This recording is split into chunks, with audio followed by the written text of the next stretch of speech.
الشمس فيها مش بتطرد الضلمة، الشمس فيها بتسرق الظل. القصة اللي هحكيها لك النهاردة حقيقية لدرجة تخليك تبص وراك كل شوية وانت بتسمعني.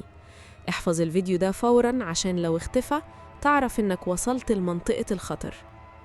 القصة بدأت لما فريق تصوير أجانب راحوا قرية مهجورة في الأقصر عشان يصوروا فيلم وثائقي. القرية دي أهلها سابوها من 80 سنة لسبب واحد: بيت الخمس دقايق. البيت ده ملوش سقف والشمس بتدخله من كل مكان، بس اللي بيدخله بيحصل له حاجة بتدمر المنطق. ضلك بيختفي تماماً. انت واقف في عز الشمس بس مفيش ليك خيال على الأرض، كأنك مش موجود في العالم ده.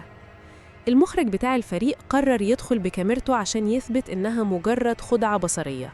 ثبت الكاميرا وبدأ يسجل، وفي أول دقيقتين ما كانش فيه حاجة غريبة غير إن الجو كان بيبرد جداً رغم إنهم في عز الصيف.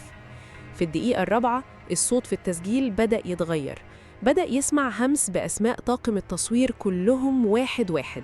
والمفاجأة إن الكاميرا بدأت تلقط خيالات بتتحرك على الحيطة رغم إن الغرفة ما فيهاش حد غير المخرج. فجأة المخرج صرخ وخرج يجري، ولما شافوا الفيديو لقوا إن ظله ما كانش مختفي، ظله كان انفصل عنه وكان واقف وراه وبيحاول يخنقه. أهل القرى اللي حواليها بيقولوا إن الأرض دي كانت مرصد قديم جداً، وإن اللي بيدخل الغرفة دي كيانه بينقسم نصين، ونصك التاني بيفضل محبوس هناك للأبد.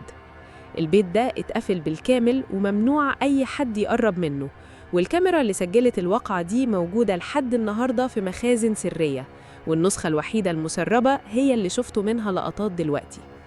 الرعب مش في إن ضلك يختفي، الرعب الحقيقي إنك تكتشف إن اللي ماشي وراك طول العمر ده مش ضلك، ده حاجة تانية مستنية اللحظة اللي تدخل فيها غرفة الخمس دقايق.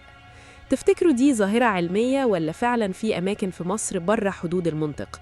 لو قلبك جامد منشن لصاحبك اللي ما بيخافش وقول له تدخل البيت ده، واستنوا الفيديو الجاي.